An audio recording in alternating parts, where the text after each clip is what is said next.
Bonjour à tous, bienvenue sur Club Experiences. Je suis Claude Epouly-Bombogo, avocate au barreau de Poitiers, médiatrice inscrite à la Cour d'appel de Poitiers ainsi qu'au Centre national de médiation des avocats et enfin associée de la CELAL Club Avocat Médiateur. Dans le cadre de mon activité, j'interviens dans plusieurs domaines qui sont le droit pénal, le droit civil de la famille et du patrimoine et enfin le droit des affaires. Sur cette chaîne YouTube, comme vous le savez déjà, je vous présente différents contenus qui sont liés à titre principal au droit, mais aussi à mon quotidien, pardon, ça commence bien. À mon quotidien d'avocat et d'entrepreneur, un petit peu de mode, de lifestyle et de luxe. Comme vous l'aurez lu dans le titre, aujourd'hui c'est une vidéo qui est purement axée sur le droit et sur mon expérience d'avocat parce que dans la série ma première, je vais vous parler de mes premières audiences de violence contre le personnel pénitentiaire. Donc c'est vraiment un contentieux un petit peu spécifique, c'est du droit pénal, mais ce sont des procédures un petit peu spécifiques. Donc je vais vous expliquer un petit peu ce qu'il en est, quelles sont les procédures et quel est mon retour d'expérience pour que vous sachiez un petit peu comment ça se passe. Donc, je ferai le focus sur deux dossiers. Ce sont pas, comment dirais-je, ce sont pas stricto sensu mes tout premiers dossiers, parce qu'honnêtement, depuis le temps, je ne m'en souviens pas forcément. On va être très transparent là-dessus. Par contre, ce sont des dossiers que j'ai eu ces derniers mois et j'ai trouvé ça intéressant d'en parler parce qu'il y a eu en fait un temps où au centre pénitentiaire de Poitiers-Givonne, ici à côté, il y avait, on va dire, certains personnels en fait avec qui on pouvait échanger en off et qui faisaient part un petit peu, on va dire, de leur lassitude suite à l'augmentation des violences en fait à leur encontre. Et comme je l'ai souvent dit ici, très souvent dans les procédures, je suis très souvent du côté auteur, on va dire ça comme ça, donc du côté des prévenus. Et c'est vrai que lorsque avec le temps on lit on noue un petit peu des relations avec le personnel pénitentiaire, c'est vrai que parfois c'est compliqué de pouvoir plaider un petit peu contre eux, même s'ils savent que on fait notre travail.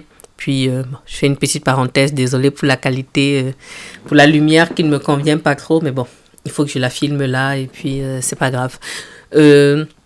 Donc, c'est parfois un petit peu compliqué de plaider contre eux. Bon, pas vraiment contre eux, mais on va dire contre leur demande dans ces conditions-là parce que ce n'est pas quelque chose de facile. Donc, les agents, en fait, des services pénitentiaires sont des personnes qui travaillent, du coup, dans les établissements pénitentiaires. Et je vais vous indiquer, du coup, les différents types d'établissements pénitentiaires qui existent. Hop. Et comme ça va vous permettre de comprendre un petit peu ce qu'il en est. Après, j'enlève mes lunettes. Alors, dans les maisons d'arrêt, ce sont en fait, vous avez les maisons d'arrêt sont des établissements pénitentiaires qui reçoivent en fait des détenus qui sont en détention provisoire ou alors qui sont condamnés pour des peines n'excédant pas 2 ans. Vous avez les centres de détention qui accueillent les personnes qui sont condamnées à une peine supérieure à 2 ans. Vous avez les maisons centrales qui accueillent les détenus condamnés à de longues peines. Donc, et là, dans les notes que j'ai là, mais que je vais vous mettre, on indique que le régime de la détention est essentiellement axé sur la sécurité. Ensuite, vous avez les centres pénitentiaires mixtes qui comprennent du coup au moins 2 quartiers de détention à régime différent, donc maison d'arrêt, centre de détention et ou maison centrale. Ensuite, vous avez la semi-liberté, donc c'est pour les condamnés admis au régime de la semi-liberté ou le placement à l'extérieur. Et vous avez les établissements pénitentiaires pour mineurs, donc qui accueillent les jeunes détenus entre 13 et 18 ans. Voilà.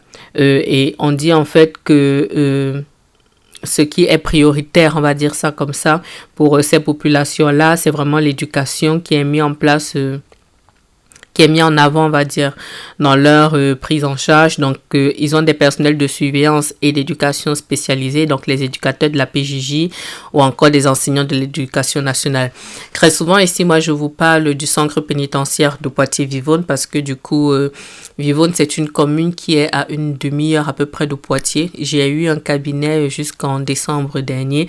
Donc, il y a, du coup, un centre pénitentiaire dans la commune un petit peu excentré, et nous on a la maison d'arrêt et le centre de détention. Donc lorsque je vous parle des agents en fait des services pénitentiaires, donc très souvent moi je vais vous parler des personnes qui nous viennent ici de Poitiers-Vivonne, et très souvent du coup je fais des commissions de discipline, mais ça je vais vous en reparler.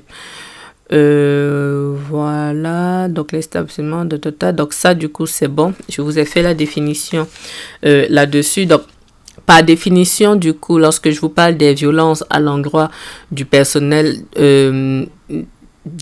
pénitentiaire, je suis désolée, hein, aujourd'hui je rame, c'est la fin de semaine, je suis fatiguée et c'est un petit peu compliqué d'embrayer. Fin de semaine et fin de journée, c'est un mauvais combo, mais on va y arriver. Donc je disais pardon. Donc, par définition, lorsque je vous parle de violences à l'encontre du personnel pénitentiaire, par définition, sont des violences qui se déroulent en fait à l'intérieur de l'établissement pénitentiaire. Et je vais très souvent vous parler du coup du centre pénitentiaire ici de Poitiers-Vivonne. Et c'est un régime un petit peu spécifique, donc je vais vous expliquer un petit peu la procédure dans cet ordre-là. Donc, on a en fait un texte de loi particulier que je vais vous mettre là, mais que je vous lis ici, qui régit en fait, qui sert de base pour la sanction. Donc c'est l'article R 232-4 du Code pénitentiaire qui dit en fait que constitue une faute disciplinaire de premier degré le fait pour une personne détenue d'exercer ou de tenter d'exercer des violences physiques à l'encontre d'un membre du personnel ou d'une personne en mission ou en visite dans l'établissement, d'exercer ou de tenter d'exercer des violences physiques à l'encontre d'une personne détenue, d'opposer une résistance violente aux injonctions du personnel. Ensuite, bon, il y a plein d'autres points. Il y en a 16 en tout. Voilà. Mais moi, je fais ici mon focus sur donc les violences à l'encontre du personnel pénitentiaire. Donc ici, c'est le petit 1. Mais il y a plein d'autres points et je vous mets le texte de loi là. Il faut savoir en fait que dans le centre pénitentiaire de Poitiers-Vivonne ici, on a naturellement un règlement qui régit en fait le fonctionnement. C'est pour ça que dans un vlog, je vous disais que ça me faisait un petit peu penser au Vatican. C'est un petit peu comme un petit État dans un État, parce qu'il y a les règles qui reposent naturellement sur les textes de loi, mais il y a un règlement intérieur du coup que les détenus doivent respecter. Lorsqu'il y a violation de ce règlement-là, en fait, on a 2 niveaux de sanctions. Bon, en réalité, 3 avec la partie intérêt civil, mais sur la partie purement pénale, on va dire ça comme s'il y a 2 niveaux de sanctions. Donc, de manière basique, la personne qui est auteur de violence en fait va être ce qu'on appelle mise en prévention, c'est-à-dire que les violences ne sont pas tolérées du tout. Donc il y a une mise en prévention, ça veut dire qu'ils sont mis en fait en quartier disciplinaire, en quartier disciplinaire, je ne retrouvais pas les mots, en quartier disciplinaire en attendant de pouvoir passer devant la commission de discipline. Dans la commission de discipline, comme son nom l'indique, c'est comme une petite juridiction dans le centre pénitentiaire. Donc c'est une commission qui va être composée du coup d'un représentant du centre pénitentiaire, donc un directeur, un représentant, on va dire, de la société civile et un représentant des surveillants. Et du coup, il y a le détenu a le droit, s'il le souhaite, de faire appel à un avocat. Donc, soit il se défend seul, il se présente seul à la commission, soit il choisit un avocat, soit il demande qu'un avocat lui soit commis d'office. Donc, souvent dans mes vlogs, quand vous voyez que je vous indique que je vais au centre pénitentiaire de Poitiers-Vivonne en commission de discipline, ça veut dire que du coup, j'ai été désignée par Madame la bâtonnière pour assister des personnes qui passent en commission de discipline, mais ça peut être pour plusieurs choses différentes. Donc, je vous ferai une vidéo dédiée. Je vous ferai en fait une vidéo dédiée aux commissions de discipline, mais là, je survole un petit peu l'information pour vous parler de manière spécifique des violences à l'encontre du personnel pénitentiaire. Très souvent, quand j'ai les dossiers de violences comme ça, surtout lorsque les violences sont avérées. Si les violences ne sont pas avérées, on va dire, on peut débattre, on peut essayer de voir les vidéos, surveillance et tout. Mais lorsque les violences sont avérées, je dis à mes clients du coup détenus, et puis moi-même je sais que c'est la sanction maximale, parce que ce que la loi prévoit, c'est que la sanction maximale, c'est 30 jours de quartier disciplinaire. Donc je sais que sauf rare exception, sauf vraiment exception, que je n'ai pas encore eu à date, on sait que c'est 30 jours de QD. Mais c'est normal. C'est normal parce que on est dans un environnement où si on laisse passer, que ce soit les menaces, les insultes, c'est ingérable. C'est ingérable. C'est-à-dire que même si je ne le plaide pas souvent comme ça, objectivement, ce n'est pas viable que d'aller tous les jours, en fait, à son lieu de travail et d'être tous les jours, en fait, victime de violence, quoi. C'est juste pas possible. Alors, juste un petit instant. Alors, une fois du coup, je suis de retour. Donc, une fois que il y a eu ce passage en commission de discipline, au-delà du coup des 30 jours de QD et en fonction, j'ai envie de vous dire, de la nature de l'agression, le procureur de la République peut être saisi. Donc, c'est ce qu'on appelle en fait de manière un petit peu triviale un article 40. Un article 40 du Code de procédure pénale, c'est un article en fait qui permet de saisir le procureur. Je vous le lis, mais pareil, je vous l'affiche là. Le procureur de la République reçoit les plaintes et les dénonciations et apprécie la suite à leur donner. Il avise le plaignant du classement de l'affaire ainsi que la victime lorsque celle-ci est identifiée. Toute autorité constituée, tout officier public ou fonctionnaire qui, dans l'exercice de ses fonctions, acquiert la connaissance d'un crime ou d'un délit est tenu d'en donner avis, sans délai au procureur de la République et de transmettre à ce magistrat tous les renseignements, procès-verbaux et actes qui y sont relatifs. Cela veut dire, en fait, donc les violences, c'est un délit. Je vais en reparler plus tard en vous donnant le texte du code pénal. On va y arriver. Allez, on se motive. On va y arriver. Donc, je vais vous en reparler tout à l'heure, mais toujours est-il que justement, lorsqu'il y a de telles violences, il faut en fait que l'administration pénitentiaire puisse faire en fait un article 40 du Code de procédure pénale à l'endroit du procureur de la République qui va choisir dans la très grande majorité des cas de poursuivre, et je vous reparlerai après de la constitution de partie civile. Donc maintenant, une fois en fait qu'on va dans cette configuration-là, le procureur se saisit en fait le procureur est saisi, le procureur décide d'instruire, le procureur va très probablement décider de poursuivre. Et qu'est-ce qui se passe? C'est que le détenu, en fait, serait à un moment pour être entendu en gendarmerie. Donc, de manière classique, Poitiers-Vivonne, ici, on va l'extraire à un moment, on le place en garde à vue, peut-être à la gendarmerie de Vivonne. On appelle peut-être un avocat de permanence, par exemple, moi. Donc, j'interviens pour lui. Ce sera notamment le cas de l'un des dossiers dont je vais vous parler tout à l'heure. Donc, on entend, là, c'est vraiment, on est, entre guillemets, vraiment sur de vraies violences. Hein. On n'est pas sur un petit truc, une petite bousculade, on est vraiment sur des trucs que vous l'entendrez par la suite, sur des violences qui sont quand même vraiment caractérisées. Donc, on entend la personne. Lorsque une fois que l'audition a eu lieu, le compte rendu est fait au procureur de la République, et très souvent, compte tenu, surtout ces derniers temps, surtout ces derniers mois, parce qu'il y a quand même une certaine recrudescence d'actes violents, le procureur va décider en fait de déférer la personne, donc de lui faire présenter la personne, que la personne soit jugée en comparution immédiate. Donc j'ai déjà fait des vidéos ici, j'ai déjà parlé de la comparution immédiate ici à plusieurs reprises, et je vous ai fait une vidéo dédiée, c'est la vidéo dans laquelle je vous parle de la crise des gilets jaunes. Donc vous aurez en fait tout le processus, le pourquoi du comment de la comparution immédiate. Alors, le fondement textuel, c'est l'article 222-14-5 et suivant, naturellement, du Code pénal. Donc, ça, c'est vraiment le texte spécifique. Donc, je vous lis, en fait, le début, le grand 1. Mais pareil, je vous l'affiche là. Lorsqu'elles sont commises sur un militaire de la gendarmerie nationale, sur un militaire déployés sur le territoire national dans le cadre des réquisitions prévues à l'article 1321 L 1321-1 du Code de la Défense, un fonctionnaire de la police nationale, un agent de l'administration, un agent de la police nationale, un garde champêtre, un agent des douanes, un sapeur-pompier professionnel ou volontaire, un agent de l'administration pénitentiaire,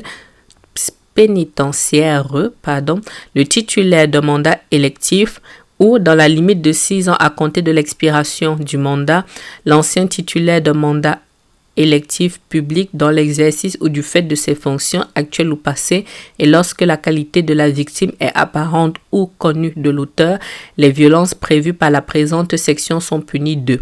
Après, on vous dit 7 ans d'emprisonnement et 100 000 € d'amende en fonction des ITT. Mais ça, je ne le développe pas ici. Donc, en gros, ce sont les violences sur personnes dépositaires de l'autorité publique. Voilà, tout simplement, ce sont toutes les personnes que j'ai citées là. Et je vous ai naturellement cité les agents de l'administration pénitentiaire. Je ne vais pas développer le reste puisque du coup mon focus est sur eux aujourd'hui. Mais pareil, je vous renvoie du coup à la vidéo dans laquelle j'avais parlé de la question des violences policières, les comparutions immédiates et la crise des gilets jaunes. Donc, lorsque la personne est présentée en fait en comparution immédiate, qu'elle accepte d'être jugée en fait à ce moment-là, l'instruction se passe comme ce que j'ai indiqué dans la vidéo sur les comparutions immédiates. On a la sanction pénale, mais maintenant, l'agent en fait pénitentiaire qui a été victime est libre de se constituer partie civile. Donc, on a du coup ce qu'on appelle une constitution de partie civile. Ils en créent souvent leurs avocats dédiés, mais je vous en reparlerai là. Et la petite particularité, c'est qu'il y a un organe, on va dire, qui se constitue aussi partie civile, c'est l'AJE, l'agent judiciaire de l'État. Pareil, je vous l'affiche là, je documente mes contenus. Donc, l'agent judiciaire de l'État, c'est la personne détenant, sous réserve de quelques exceptions prévues par la loi, le monopole de la représentation de l'État devant les juridictions judiciaires dans les contentieux pécuniaires. Et on vous dit du coup que l'AJE est assisté dans ses tâches par un réseau de 158 cabinets d'avocats désignés à l'issue d'une procédure de marché public chargée de représenter l'AJE dans toutes les procédures contentieuses dans laquelle l'AJE est en demande ou en défense. Ça, je l'ai appris en préparant cette vidéo parce que c'est vrai en fait que je me suis rendu compte qu'ici à Poitiers, en fait, ce sont souvent les mêmes confrères qui défendent en fait... en particulier un cabinet d'avocats ici qui défend en fait à chaque fois les fonctionnaires de police et tout le reste. Et c'est vrai que je m'étais en fait fait la remarque, je me dis c'est toujours les mêmes. Voilà. Moi j'avais pensé en fait que c'était peut-être une relation classique type on va dire entre guillemets vous gagnez un marché parce que vous avez été recommandé. Et c'est là que je me rends compte en fait que c'est une procédure de marché public. Voilà. On va dire que c'est bon pour ma culture. C'est pas forcément quelque chose qui m'intéressait particulièrement, mais c'est bon de le savoir. Donc, ce qui se passe en fait, donc on vous dit pareil, je vous remets aussi ça. C'est un document qui parle en fait des lignes directrices de l'AJE.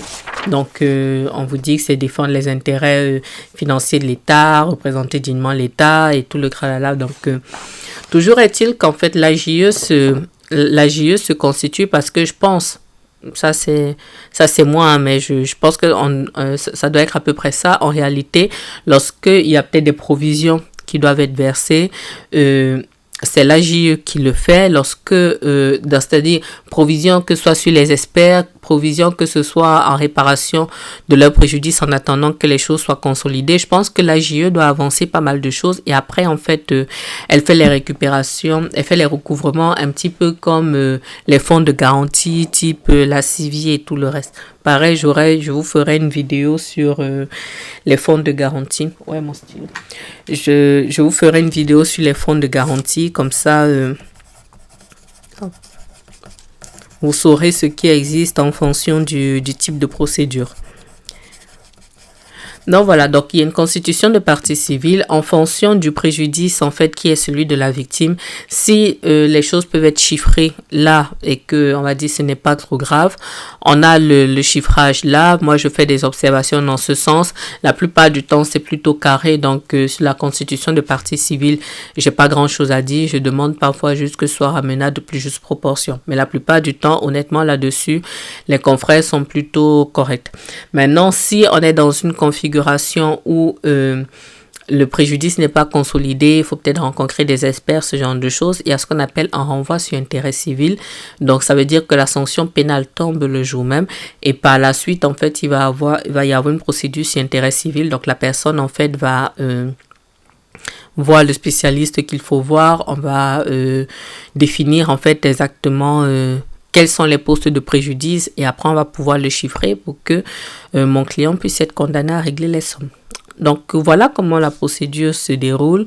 Je vous ai un petit peu expliqué comment ça se passe de manière générale ici avec les agents de Poitiers-Vivonne avec qui à titre personnel j'ai vraiment d'excellentes relations. C'est juste que bon, parfois ça peut être gênant de plaider contre eux, mais bon c'est le job quoi. Donc maintenant, je vais vous faire un focus sur 2 dossiers que j'ai eus. Désolée pour la lumière, hein, c'est vraiment pas la folie, mais en l'état, je peux pas faire mieux. Vous allez vous concentrer sur ma voix. Voilà. Donc, je vais vous parler de 2 dossiers. agression du coup d'un personnel. Lorsque je prends le dossier, j'ai l'impression que je l'avais pris en commission de discipline d'ailleurs, ce dossier. Je vous afficherai moi ici les éléments, mais qui sont liés à l'audience. Mais je vais vous lire un petit peu le compte rendu qui a été fait en fait par le responsable, par le brigadier chef en fait à la directrice du centre pénitentiaire. Comme ça, vous aurez les faits. Donc, naturellement, je ne vous cite pas de nom. Donc, l'objet, c'est agression d'un personnel par la personne détenue X. Donc, j'ai l'honneur de vous rendre compte des faits suivants. Ce jour, le surveillant X. Petite parenthèse d'ailleurs, avant, il citait nommément les noms des surveillants. Et il y a une chose que je trouve bien, c'est que depuis quelques mois, peut-être 1 an ou 2, ils ont des numéros. Ça fait comme les agents des douanes. Les agents des douanes, lorsqu'il y a des auditions chez eux, ils ne mettent pas leur nom dans les PV, comme par exemple au central, au commissariat ou en gendarmerie classique. Ils mettent en fait des numéros. Ils ont des numéros d'identification. Ils ont des numéros, donc on met les numéros. Ça permet aussi de préserver leur anonymat, parce que très souvent vous avez des détenus qui veulent aussi qui veulent souvent faire des représailles, des choses comme ça, donc c'est pas plus mal. Je ferme la parenthèse. Donc ce jour, le surveillant X était posté au 2e étage CDH, donc c'est le centre de détention hommes. Vers 8h15, il recadrait la personne détenue, personne X du coup, écroutant, car il se rendait sur le premier gauche pour récupérer du sucre que voulait lui donner un autre détenu. Alors qu'il lui était interdit de se rendre sur un étage qui n'était pas le sien. Donc le détenu a réintégré le surveillant a réintégré le second détenu qui voulait donner du sucre au premier détenu. Donc en passant devant le surveillant, la personne détenue, donc le prévenu cette fois-ci, a monté le ton et a frappé le surveillant. Donc maintenant, un deuxième surveillant qui était un peu plus loin a entendu les cris de la première victime, qui criait à l'aide. Donc pour vous dire à quel point vraiment il était en train d'être passé à tabac, il a crié à l'aide, et c'est là en fait que son collègue est venu. Je me souviens, j'ai assisté à la commission de discipline parce que j'ai pu voir la vidéo. Donc le deuxième surveillant est intervenu, et c'est lui en fait qui a maîtrisé en fait le détenu en lui contrôlant en fait les bras. Et on dit du coup que le surveillant pique, donc celui qui est au niveau des caméras, il a vu du coup et il a appelé les renforts. Et lorsque le détenu, donc mon client, a été conduit en quartier disciplinaire, le surveillant victime a pu être emmené en fait pour des soins. Et je me souviens à titre personnel que je reconnais quand même que ça m'avait marqué. C'est pour ça que je vous dis que c'est parfois un petit peu compliqué de plaider ce type de dossier, parce que les surveillants, nous on les voit au quotidien. On les voit en fait lorsqu'on part dans des commissions de discipline, même pour toute autre cause. On les voit lorsqu'ils font des escortes pour emmener nos clients au palais de justice. Moi j'ai plutôt de bonnes relations avec eux. Je ne suis pas, il y a parfois des confrères qui sont, parfois on va dire, en clash, qui ont des différends avec des personnes, que ce soit dans les commissariats, les gendarmeries ou les services pénitentiaires. Honnêtement, moi ça va. Il y a eu 1 ou 2 fois avec des policiers et des gendarmes, mais ça c'était il y a longtemps, plutôt au début. Maintenant on se connaît et puis on sait en fait que chacun respecte l'espace de l'autre, quoi. Les fois où j'ai pu avoir des altercations, c'était vraiment lorsque je sentais que, on va dire, entre guillemets, j'étais bridée ou méprisée en tant qu'avocat. Et ça, de manière générale, le manque de respect, je ne laisse pas passer. Voilà. Mais sinon, à part ça, non. Et surtout avec les surveillants de Poitiers-Vivonne, ça se passe vraiment super bien. Donc, j'ai vu du coup les images quand je suis passée en commission de discipline, c'était quand même marquant, parce que honnêtement, il a vraiment passé à tabac, et vous allez suivre je vais vous donner les explications de mon client, quand je vous dis que parfois le métier est compliqué. Donc, lorsque la personne passe en commission de discipline, on fait une petite enquête. Honnêtement, c'est très succinct. Donc, on interroge en fait mon client dans le cadre de la commission de discipline. Donc, on lui dit du coup, reconnaissez-vous les faits? Ce qu'il dit, c'est: j'ai demandé au surveillant le sucre qu'il m'a volé. Le surveillant m'a poussé de son bureau et je suis tombée. Je lui ai dit: tu peux pas faire ça ici, t'es pas la loi. Après, il a dit: retourne dans ta cellule. Il m'a repoussé. Et là, je l'ai pas tapé, je l'ai poussé. Donc ça, c'est ce qu'il dit. Sauf que lorsqu'on voit les images de vidéosurveillance, ça n'a pas grand-chose à voir avec ce qu'il raconte. Et naturellement, au moment de la commission, il modifie en fait ses déclarations. Donc, lorsqu'on arrive à l'audience, on a une constitution de partie civile sans difficulté. Donc, la consoeur, du coup, qui représente aussi l'AJE se constitue partie civile. Dans ce dossier, assez rapidement, même au moment de la commission de discipline, je me suis interrogée sur l'état psychologique de mon client. Et c'est lorsque il devait passer en commission de discipline, en comparution immédiate, en fait, que le procureur nous a transmis l'expertise psychiatrique qui avait été faite. Pardon. L'expertise psychiatrique qui avait été faite dans une autre procédure qui avait eu lieu quelques mois avant, parce qu'en réalité, c'était pas la première fois qu'il le faisait. Donc, là, j'avais assisté ce client. La procédure dont je vous parle là date de fin 2024 et on avait une expertise psychiatrique qui datait de janvier 2023 parce qu'il était dans une toute autre maison d'arrêt et il avait déjà fait en fait la même chose à quelqu'un. Et une expertise psychiatrique, en fait, c'est une expertise au cours de laquelle un médecin psychiatre se prononce en fait sur la capacité de l'individu en fait à comprendre ce qu'il fait. Donc on en a en fait de manière automatique dans tout ce qui est instruction criminelle, mais c'est quand même important de savoir dans un dossier comme ça s'il y a une altération ou une abolition de son discernement. Et pour avoir échangé avec lui, c'est une question que moi je me posais très clairement, que ce soit au moment du passage en commission de discipline ou alors au moment du déferment. Donc moi j'avais interrogé monsieur le procureur là-dessus de dire que quand on parle au gars, vraiment, on sent que ça va pas, quoi, tout simplement. Alors, j'ai l'expertise ici. Je vais juste vous lire, du coup, la fin. Parce que, comme je vous dis, la question, c'est de savoir si on a une abolition ou une altération de son discernement. Ça permet, en fait, d'organiser la partie de la sanction. Parce que quand on en arrive là, pour une histoire de sucre, c'est quand même chaud, faut quand même le dire. Ce qui m'avait quand même plus fait de la peine pour cet agent pénitentiaire là, c'est que c'est quelqu'un en fait qui n'avait pas encore beaucoup de bouteilles. Je crois que ça faisait que quelques mois qu'il était là, donc relativement jeune en plus. Vivre une telle agression, en fait, il ne s'y attendait pas en plus parce que mon client a plutôt un profil physiquement, il n'est pas déjà très très costaud. Donc on peut penser à tort que c'est quelqu'un de, entre guillemets, d'un petit peu inoffensif. Et ça contraste en fait avec, on va dire, la puissance dans ses coups, mais surtout la vitesse à laquelle il est monté en fait en pression. Voilà. Là, je survole un petit peu, je survole l'expertise. Hein. Voilà, donc je vais vous lire en fait une petite partie de l'expertise. Donc on dit du coup qu'on se trouve devant un sujet intolérant aux frustrations, impulsif, toxicomane, qui semble abandonné par sa famille et avoir vécu dans un monde instable lui-même.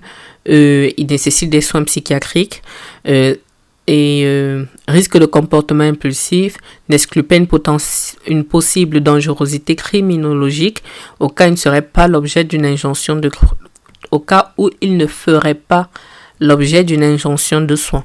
Donc, on dit du coup que trait de personnalité psychopathique et d'une toxicomanie sévère. Il ne présente pas d'état dangereux au sens psychiatrique pour lui-même ou pour lui, donc il n'a pas à être interné. Alors, on dit qu'il est accessible à une sanction pénale parce qu'il reconnaît avoir commis un acte répréhensible. Ça veut dire qu'il a conscience en fait de l'acte qu'il a commis. Donc il est curable et réadaptable, sous réserve d'une prise en charge socio-éducative. Au moment des faits, il était atteint d'un trouble psychique ou neuro ayant aboli son discernement. Non, on ne peut dire, voilà, parce que j'avais un doute, je me disais bien que j'avais justement été très étonnée qu'on ne prononce pas, que l'expert ne parte pas sur une abolition là-dessus, c'est pour ça que j'avais un doute. Donc, on ne peut dire qu'il était au moment des faits atteint d'un trouble psychique ou neuropsychique ayant aboli son discernement ou entravé le contrôle de ses actes au sens de l'article 122, point 1, alinéa 1 du code pénal. Il ne présentait pas non plus de troubles psychiques ou neuropsychiques ayant alterné son discernement. Au sens du coup du même test de article 122.1 alinéa 2, cette fois-ci du code pénal. Donc, et injonction de soins.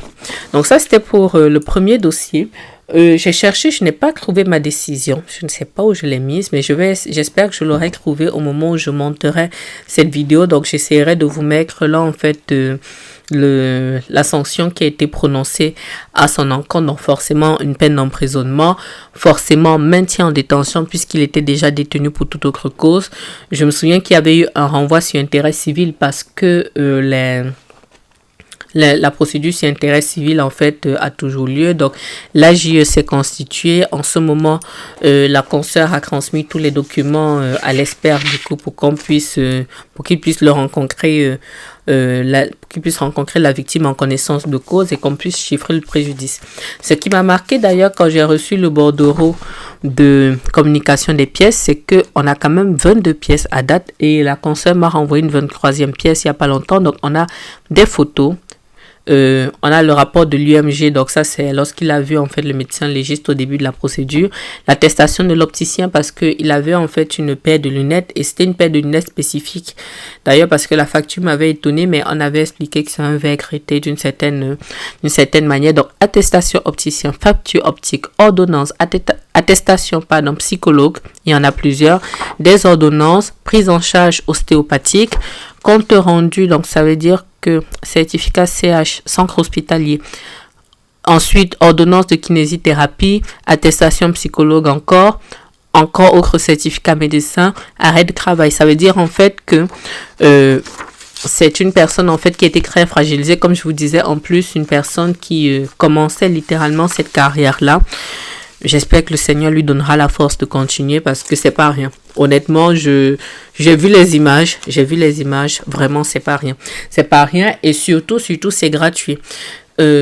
Comme je dis, ce n'est pas pour excuser quoi que ce soit, mais lorsque souvent il y a des violences sur personnes dépositaires de l'autorité publique et qu'on est dans une situation, on va dire, de conflit ou peut-être il y a eu ça, peut-être dans le cas peut-être des violences policières stricto sensu.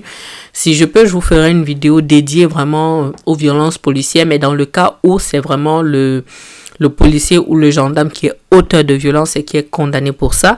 Mais on est dans une configuration différente où le détenu, voilà, on va dire, il y a bagarre. Mais dans ce dossier, c'était quand même assez particulier parce que vraiment, vous voyez les images, il a attaqué pour rien, quoi, pour du sucre.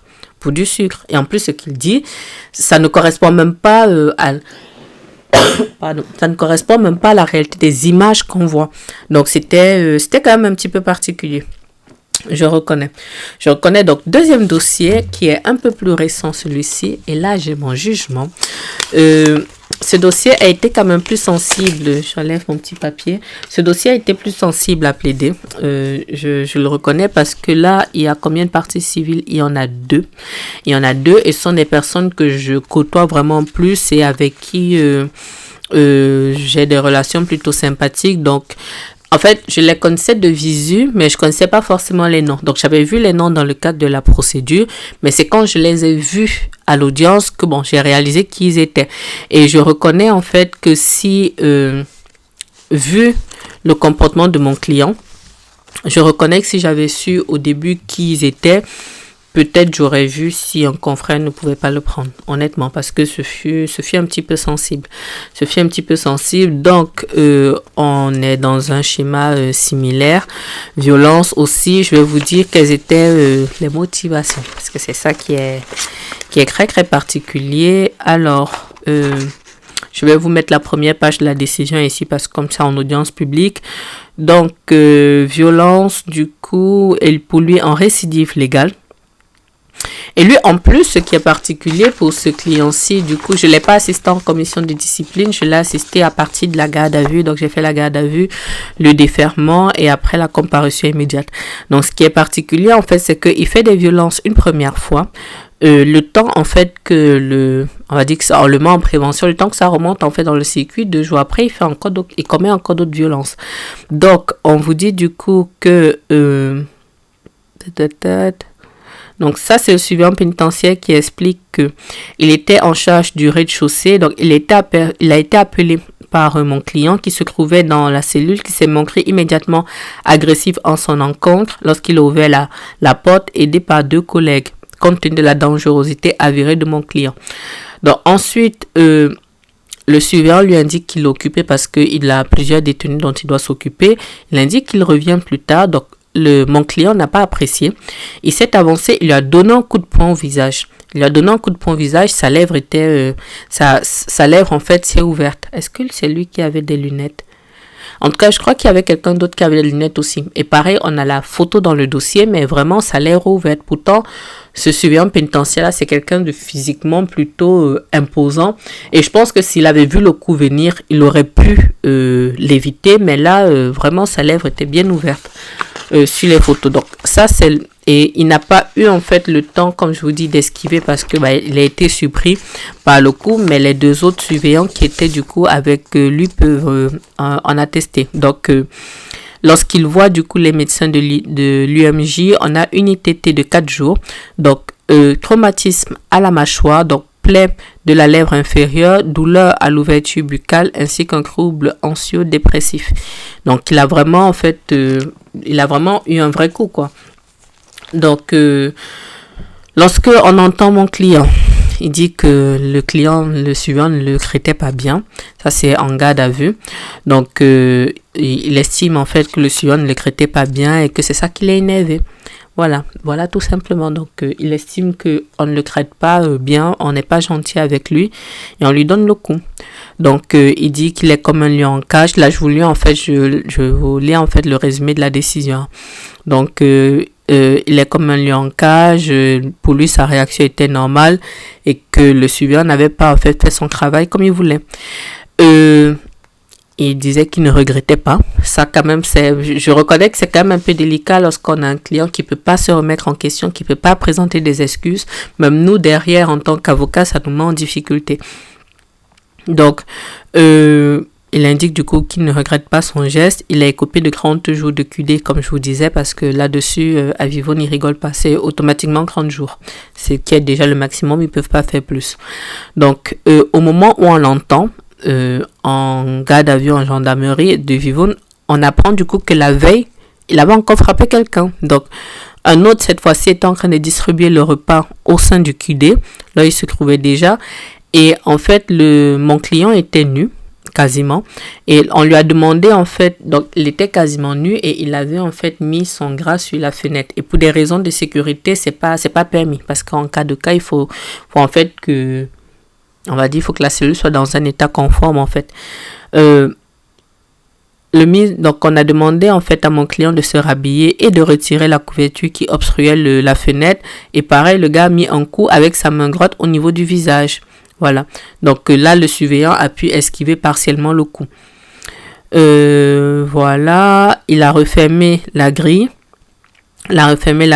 Et ensuite, donc ça c'est le surveillant qui referme la grille pour s'en aller. Il faut savoir que lorsqu'ils sont occupés, il y a une porte en fait. Je crois que ça doit être une porte blindée, hein, vu comme elle est lourde. Il y a une porte et puis il y a une grille encore. Donc ça fait un petit peu comme un petit sas. Donc ce que le surveillant explique, c'est qu'il a refermé cette grille-là, mais il n'était pas encore complètement sorti de la cellule puisqu'il n'avait pas franchi la porte. Donc mon client lui crache dessus. Honnêtement, il nous aide bien. Donc, il lui crache dessus, donc ça le prend en fait au niveau de l'arrière de la tête. Et tous les surveillants étaient constants sur le fait que mon client était parfaitement imprévisible. Donc en fait, il y a des moments où il est totalement calme, tout se passe bien, mais quand il monte en fait, voilà. Donc pour ce surveillant-là, pareil, du coup, douleur à la mâchoire liée à la mastication, infiltration hémorragique du tympan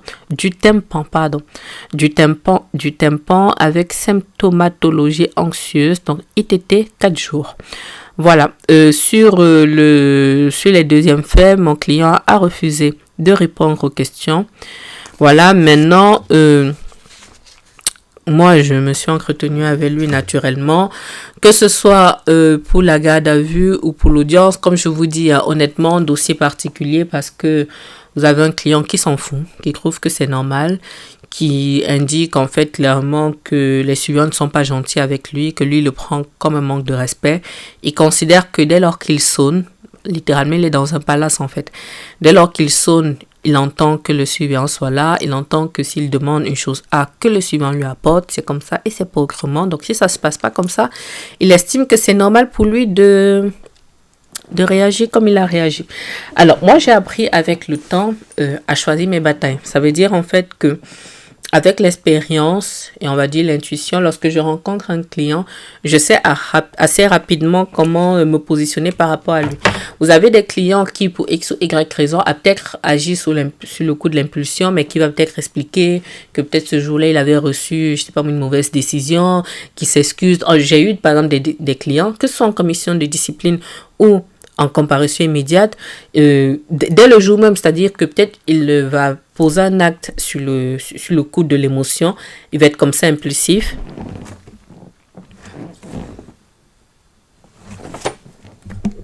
Désolée, hein, je me rends compte que ça n'enregistrait pas comme je voulais. J'espère que ça a bien enregistré mon contenu. Sinon, je vais vriller. J'espère que ça m'a bien enregistré. Je ne refilme pas cette vidéo. Donc, je disais en fait, plus sérieusement, qu'on a des clients comme ça, il va vous dire, voilà, je reconnais en fait que j'ai fait ça, j'ai demandé pardon immédiatement, ce genre de choses, et puis ça va pas forcément aussi loin. Certes, il est poursuivi, mais c'est quand même pris en compte. Et c'est toujours mieux, c'est-à-dire que vous êtes victime de quoi que ce soit, c'est toujours mieux lorsque la personne qui est auteur, qui vous cause du préjudice, commence déjà à vous demander pardon, explique, même si ça ne l'exonère pas, mais au moins explique, ça baisse un petit peu la tension. Mais quand vous avez en face de vous quelqu'un qui s'en fout, qui considère que pour lui c'est normal, qui explique que, en fait, qui est incapable une personne qui est incapable de se remettre en question et qui considère en gros que si elle vous a frappé, c'est de votre faute. Voilà. Moi, je comprends qu'on est dans une configuration comme ça, je comprends qu'on ne peut rien en tirer. Pardon, je fais certes mon travail, mais vraiment, comme on dit chez moi, je ne mets pas les organes, quoi. Voilà. Donc, je trouve cet équilibre-là. Donc, pour ce brave monsieur, j'ai fait une proposition de soins. J'ai naturellement dit, pardon, que je regrettais quand même le fait qu'il ne regrettait pas les faits. Voilà, donc, constitution de partie civile, comme d'habitude, des surveillants ainsi que de l'AJE. Donc, pas de suspense là-dessus. J'ai quand même parlé des soins. Le tribunal ne m'a pas suivi là-dessus parce que déjà, il y avait déjà des grues de soins qui étaient mises en place et il ne s'était pas saisi de la mesure. Mais bon, moi, c'était mon devoir de plaider quand même pour les soins, pour essayer d'avoir une peine mixte, pour essayer de limiter la casse. Donc, ça n'a pas été fait. Donc, il y a eu un renvoi sur intérêt civil. Du coup pour terminer de chiffrer le préjudice des uns et des autres du coup par rapport au coût qu'il y a eu. Il y a eu des provisions, c'est-à-dire que c'est une somme en fait, c'est une sorte d'avance sur les sommes qui seront ensuite, qui devront ensuite être versées aux victimes, étant précisé que les procédures sur intérêt civil mettent quand même un temps, dans le temps qu'ils puissent voir les spécialistes, le temps qu'on puisse avoir le rapport, ainsi de suite, ça peut être relativement long. Donc là en fait, on avait un renvoi à combien de mois? Je ne vais pas vous donner les dates précises, mais déjà pour la première audience sur intérêt civil, on avait déjà un renvoi à 10 mois, pardon.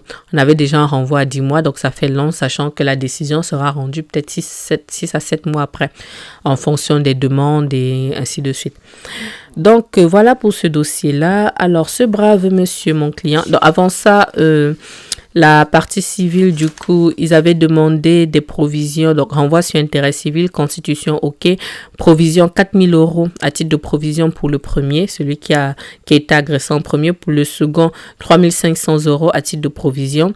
Pour l'article 475.1 du Code de procédure pénale, donc c'est l'article qui permet de solliciter le remboursement des frais d'avocat. Ils ont sollicité 400 € par personne, donc ça faisait 800 €. C'est très correct et moi, par principe, je ne combats pas forcément les articles 475.1 puisque c'est ce qui paye en fait le confrère.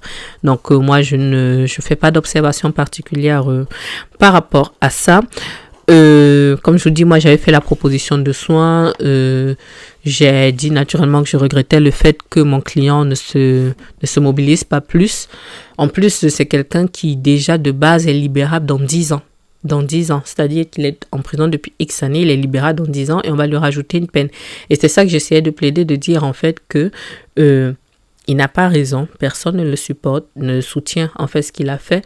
Maintenant, si à un moment, il n'a pas par exemple des soins, s'il n'a pas un accompagnement, il va se retrouver à un moment peut-être avec une sortie sèche. Dans X années, il aura passé une grande partie de sa vie en détention, donc il va encore constituer un danger pour la société. C'était ça le sens de mon raisonnement. Donc, les réquisitions du procureur étaient très simples. 3 ans de prison avec maintien en détention. Donc ça, c'était la demande du procureur de la République. Casier judiciaire, avant de vous donner la décision. Casier judiciaire, combien de mentions? Ouais, qu'un casier judiciaire a 10 pages. 10 pages. Donc, j'ai 25 mentions au casier, ça fait beaucoup. Ça fait vraiment beaucoup. Pour une personne de... Vu son année de naissance, ça fait quoi? C'est 86. 86, c'est quoi? 42 ans, je crois. Je vous remettrai là si je calcule mal, mais en tout cas, ça fait beaucoup. Ça fait beaucoup et ce sont de lourdes peines, quoi. Mais après, il continue encore et encore. Et moi, je peux pas être plus royaliste que le roi, hein. Moi, je fais mon job comme je peux le faire, mais après, bon. Mais c'est toujours un petit peu particulier. Alors, le tribunal. Qu'est-ce que le tribunal correctionnel a décidé? Mes observations, quand même... ont quand même porté leurs fruits. Je vous mettrai ici copie de la décision que je vais naturellement anonymiser. Donc, il est naturellement reconnu coupable des faits qui lui sont reprochés. Des faits de violence sur un agent de l'administration pénitentiaire suivi d'incapacité n'excédant pas 8 jours en récidive. Donc, c'est la même chose pour les deux. C'est juste qu'on change la date de la prévention. Donc, il a été condamné à une peine d'emprisonnement de 2 ans. Donc, le procureur avait requis 3 ans, mais il a été condamné à 2 ans au lieu de 3 ans. Donc, décernant un mandat de dépôt. Donc, il va faire 2 années de plus. Donc, privation de droit d'éligibilité pour une durée de 5 ans. Quand je parle là du droit d'éligibilité, ça permet de faire une petite parenthèse sur l'actualité. Pour ceux qui sont ici en France, il y a une personne d'un parti politique ici qui est candidate à la présidentielle de 2027 et du coup qui a eu une condamnation avec d'autres membres en fait de son parti politique pour des faits de détournement de biens publics, je crois. En tout cas, il y a eu des détournements de fonds européens à hauteur de 4 millions d'euros et il y a eu une énorme en fait polémique à ce sujet ces derniers jours et même la magistrate qui a rendu sa décision a fait l'objet de menaces.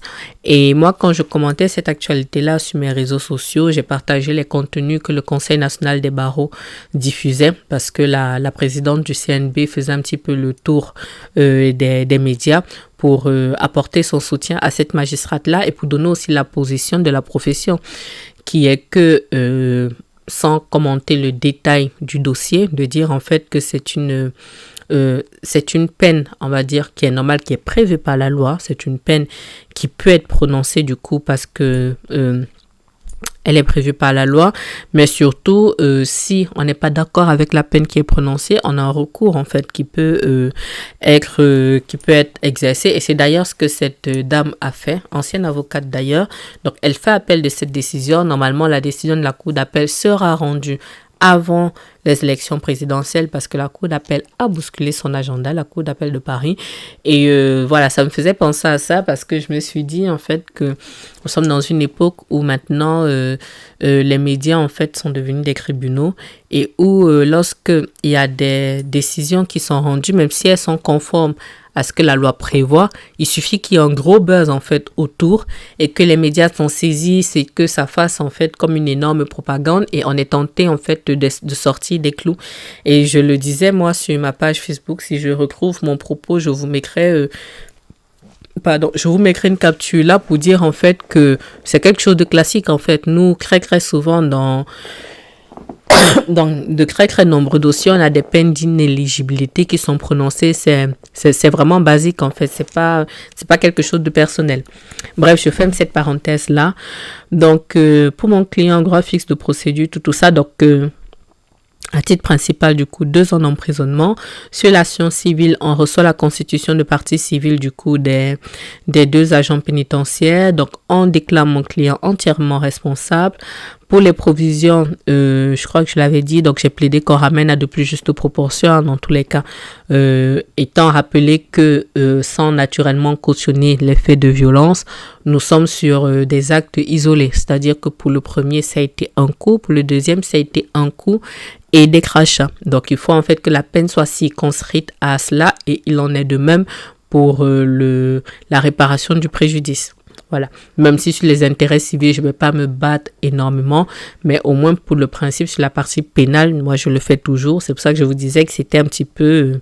voilà. Je n'étais pas très à l'aise avec, mais j'ai fait le job parce que comme je l'ai déjà dit dans une précédente vidéo, lorsque je porte ma robe, ma loyauté va à mon client. Peu importe qu'il ait, ma loyauté va à mon client. Ça ne veut pas dire que je suis d'accord avec ce que il a fait. Ça veut dire que c'est son droit d'être défendu et je le défends, tout simplement. Ça me fait d'ailleurs penser que je dois vous filmer dans pas longtemps un dossier sur le terrorisme. Et ce sont des disclaimers aussi que je ferai déjà en amont pour dire que on est totalement d'accord. Je ne suis pas d'accord avec... on est en accord là-dessus. Je ne suis pas d'accord avec les actes terroristes. Je ne soutiens pas les terroristes. Mais si je me retrouve en train de porter la voix d'un terroriste, je porte sa voix jusqu'au bout. Voilà, c'est uniquement ça. Donc 2000 pour le premier, 400 € pour l'article 475.1 conformément du coup à la demande de ma consoeur. Pour le deuxième, donc renvoi en audience sur intérêt civil, le temps que les expertises aient lieu. Je vais vous dire pour le deuxième ce que ça a donné. Donc pour le deuxième, 900 €. Donc ça veut dire que pour le premier, la demande c'était 4000, il a eu 2000 à titre de provision parce que les demandes définitives seront chiffrées par la suite. Et pour le deuxième, du coup, alors attendez. Le deuxième, c'est pas 900, je vais vous redire ça précisément. Même mon écran en a marre. Constitution de partie civile. Ordonne une expertise. Ok, donc pour le deuxième, il n'y a pas eu de provision. Pourquoi il n'y a pas eu de provision? Si, il y a eu provision de 2000, voilà. Provision de 2000. Donc, le premier, 4000 et il a eu 2000. Je ne sais pas compter.